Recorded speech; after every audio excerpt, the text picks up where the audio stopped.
You know, when I started day one of the Daytime Curfew Chronicles, I did it to find something creative to do. And I just wrote something. I put it on Twitter, then I put it on Instagram and on my Facebook page. But I realized it served a very important purpose. It helped to connect people. It helped to make the unusual circumstances a little easier to bear. And it perhaps allowed all of us, each of us, to understand that we're all of us in this thing together. What a way you see me in all my various stages. You see me yesterday, me I sweep up mango leaf. Well, it was ackee leaf. Me have the mango leaf them for to know. But what it also does, this COVID-19 new normal, is to make each and every one of us understand that we need to get back to basics. And what do I mean by that? We need to share who we really are with people. You know, we need to share how we really are with people.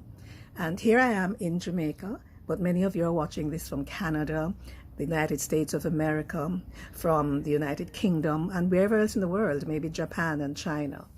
And we go through COVID-19 quite differently. You know what I had to come to terms with? I don't live in a big grand house, but I have a house and I have a little yard, right?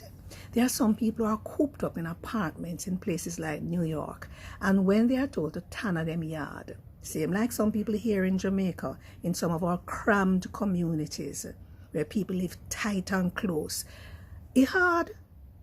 It feel like you're going to go crazy.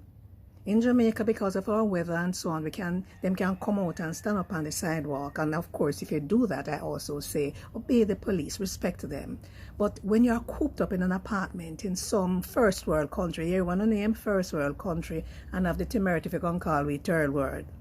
Anyway, so it brought me into this reality. But then I have always been like, I'm a country girl. I come from the rural parts of Jamaica. I'm from Clarendon. So I'm accustomed as a child to getting up early morning to go to spring for water, to cut up coconut to feed fowl, to tie out goat. And some of those things came back to me. You know, getting into your house and staying in there from 3 o'clock any afternoon until the following morning, rather than sit down and say, I am isolated. Why don't you say, hey, there are things I can do. There are things that you can tidy, things that you can look for that you haven't seen for years. You can learn how to cook something new or bake something if you have the ability to do that. And if you live in a different kind of situation, you can sit down and talk to people. I have always found talking to older people, oh my goodness, they have a wealth of knowledge. So whether it's in your own home and you have a grandma or an aunt or whomever, or even on the phone, because some older people live alone, we have to engage them on the phone. When I think about COVID-19, and by the way, this is history, 20, 30, 40, 50, 60 years from now, the same way we talk about the 1918 Spanish flu, we're going to be talking about COVID-19. But when I think about that, the closest I have to that is when I used to speak with my mother and my grandmother about World War II. You see, I was born in 1953. And so World War II would have been pretty fresh in their minds. They were thinking of things like hardships in terms of getting food, what was scarce, and so on. And many of the Jamaican folk songs came out of that period too, you know. But here I am. I decided to sit down quietly this morning. And oh, by the way, I'm going to put out the 2-bag garbage yet. They come to decide to put myself together, wear my bandana, my Jamaican fabric, and come out here and talk to you this morning. Because when all is said and done, we, the world, we all Jamaicans, whether we come from uptown, Middletown or downtown, we are all in this thing together. We can't get away. So we have to show respect to each other. We have to be kind to each other. We have to be understanding to each other's circumstances. And we have to know, so sometimes when you look on something, you know, really the way you think it is.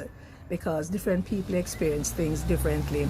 So I sit down outside of the house. That's why I hear a vehicle pass by about 7:35 now, and you know the curfew let up at 7 this morning. So people will be going out to work and they'll be going to visit people in terms of checking on people, I hope, and supermarket and little things like that.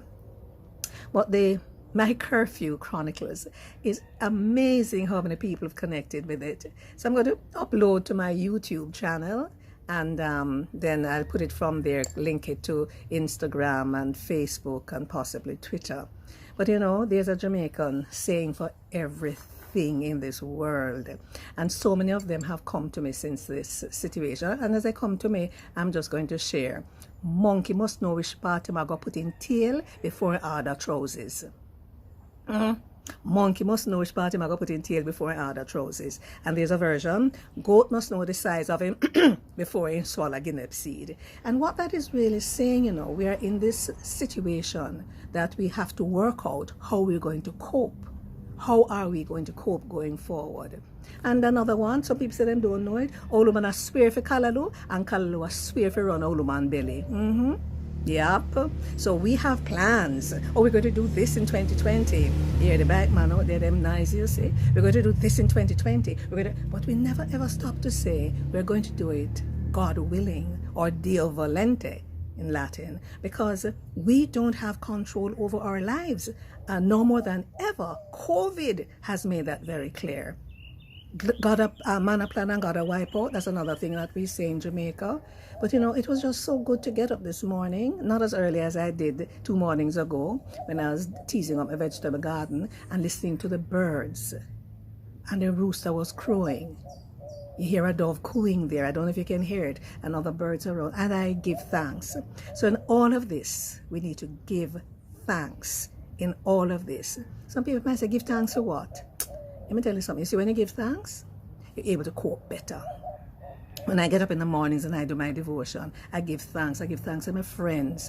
I give thanks for the opportunity to work. Now, I work for myself, basically. So I have to find new ways of creating employment and using the technology to help me. Sometimes people look at you and don't know your circumstances, you know. Because if I don't work, I don't get paid. You know what I mean? And I know some of you too may be a little concerned about the profile programs that I do for Television Jamaica. I record my programs 2 to 4 months in advance. So at the end of the program, I normally shake the guests' hands. So don't worry, those programs were recorded long before we had to deal with this COVID phenomenon. There's one program that will come on, I think the second Sunday in May, that you will see when we bump elbows, and that was recorded after we became aware of what was happening and the nation took a position. So COVID-19 bringing us together. The dog said down there too. The cat was around, and I know where she got. You know, cats are very independent. So listen now, walk good till next time. Me now sweep up under a mango tree this morning, you know. You know, see how me get up, bathe, put on a little makeup to give a different perspective other than the sweep up yard perspective. I think I may need to go on the road for a little bit, supermarket go. But then again, I don't know. I have a lot of work to do. You know, look, you know, I never find so much things to do in my house. I'm telling you, and I do everything, you know. Me sweep out house, me sweep up on that tree, me dust, me wash, me do. It's a good thing. Me never did things say me too better than that. You turn Faye Ellington, and you are in Jamaica as a radio and television personality. You're an actress of great repute, and so on and so forth. So you can't hold a break and rake up your yard. And you know, we have some falseness about us, and I want to talk about that. Sometimes when I grab my lawnmower, yes, I used to do that and mow the lawn, or I took up my rake or my broom and I go outside and rake up the sidewalk, the verge out there, the little area there, and people pass by and say, and they look at you like, and some people pass by in their nice SUVs and other cars and look at you like, oh, I am so glad I never had that falseness about me, because when these times hit, I just go back to basic. That's who I am. That's who I've always been, and I hope to God that's who I will continue to be. What good? COVID-19 Chronicles. This is Faye Ellington.